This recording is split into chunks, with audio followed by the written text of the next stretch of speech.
Here we are with Matty Phillips, and Matty, we're out here testing the KTM 350 450 today, mate, and straight off the back of a big weekend where I think it's your fourth AORC outright win in a row. But listen, I guess before we talk about your recent stellar form in the off-roads, it'd be crazy for us not to talk about your 6-day performance. I think it's been a long time since we've had a guy that's come out and won outright test. Looking back on the 6-day now, how was the experience?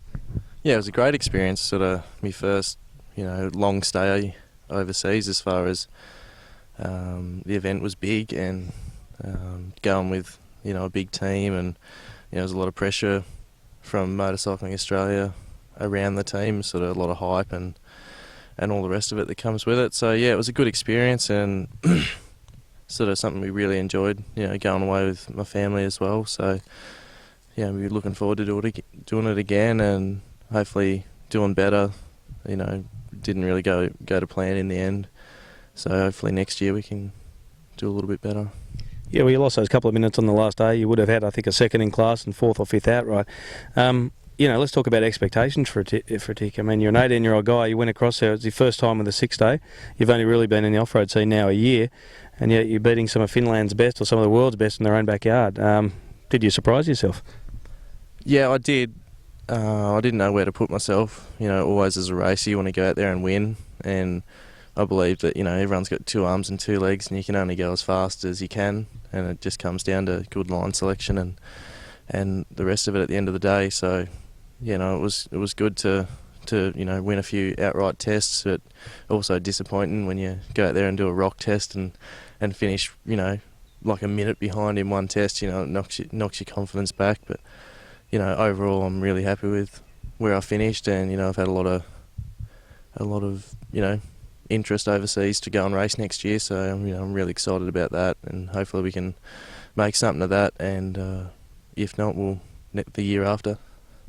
Let's talk about that for a moment. I know you've had about several offers. I think the Aussie team managers said that they had pretty much four of the major teams come up and want to talk to you, obviously given your performance over there. Bit shocking for to be the centre of attention like that, and what do you? Obviously, there's pros and cons in doing that at your age. What are you thinking at the moment? I'd love to go over there, but at the moment, just the heavy weight of having to wash my own clothes and cook and clean for myself is sort of the only thing holding me back so far. And obviously, family and friends want me to stay as long as I can, but you got to put that thing aside if you want to do well. And it's just a matter of if the offer's good enough, I'll go, and if not, we'll stay around for another year and do another 6-day and hopefully do well at that, and then go the following year. I think I spoke to you yesterday and said, what clicked? I mean, it's not as if you've come from nowhere. You've shown some amazing speed in the opening rounds, but, you weren't winning them outright earlier on in February, March this year. What has changed? Was it the fact you're on a 450 over there? Was it the fact you're racing with the Australian jersey on your back? What was the difference? Yeah, I think it's just a matter of, new team and everything this year, new bike. Switched from Honda to Yamaha, and the opening round I'd only had 2 rides on the new bike, and didn't do so well as where I'd like to have been. Then second round in Victoria, caught and passed Toby in that one, and then had a moose failure, and that was a DNF, and then the next day it was mistake early on, didn't go through the transponder loop, and slowly caught Toby again. So it's just a matter of first year rookie, just trying to put everything together and slowly getting up to the pointy end of the field where I'd like to be. Well, talking about that DNF down in Victoria, I mean, if you're looking at the numbers now, if you didn't have that DNF, I think you're about 13, 14 points down on Hollis in the outright stakes now. Obviously in the E3, the way the points work, you're a fair bit down on Bewley. It looks like you're unlikely to be able to get that class win, but, you could be leading the class outright now. Looking back, did you, is it disappointing what happened back there in Victoria? Yeah, for sure. It was a massive, kick in the guts. You try and 100%, you catch and get to the front of the pack, and then mechanically something goes wrong. It's always a huge disappointment as a rider, and a disappointment for the team as well. So yeah, it was my first year, and I had no expectations on where I should be this year, so it's great to be where I am, and obviously moving forward and slowly starting to put it together and getting consistent. It's been a huge part of the learning this year, and obviously good team and good bike has helped with that as well, so just really fortunate to be where I am. And look, Europe obviously is not the only place where offers are coming from. There's more than a couple of teams, or the two major teams I know for sure. I talked to Jeff Ballard, your team boss at the moment. He says he'd like to, he'll support you for your decision to go overseas, as your old man has said. But the offer's there to stay back here. What are you thinking with, you've obviously got a few things on the table in Australia for next year? Yeah, I've got a fair bit of interest in Australia to stay, and for me to stay, I really want a motocross deal as well.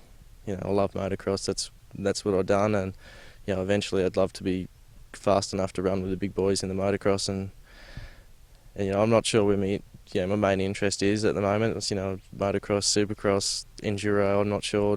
I'm just loving riding, and obviously stayed fairly healthy this year, which has helped. And yeah, I'm not sure. Whatever the offer is, everyone's going to make a dollar at the end of the day, and wherever that is where I'll go. I'm liking it. I can hear some negotiating skills going off from a young fella already. Mate, whisper on the street as well is lights class next year. There might be a bloke with your kind of stature getting around on a YZ250. True? Not true? Well, I'm not sure. I'm not sure what I'm going to race next year or where I'm going to race, but I'd love nothing more than to shake up the boys and maybe throw the 252 stroke back out there. I've got one picking up this week, and we'll throw a leg over that, and obviously have a grin from ear to ear and see where it takes us. Well, I get the feeling looking at, well, I'm not calling you heavy, Matt, but you're not a light framed, welterweight, mate. But you probably need more than a light spike to pull yourself around a motocross track. Yeah, that's right. I've been compared to blokes like Brock Lesnar and some MMA guys. No, just kidding. Yeah, Does it happen? Yeah, and the 450 suits my body weight, but obviously if I want it hard enough, I'll train and I'll be fit and light enough to race one. So it's just a matter of putting in the hard yards and getting there, and hopefully, shake the boys up.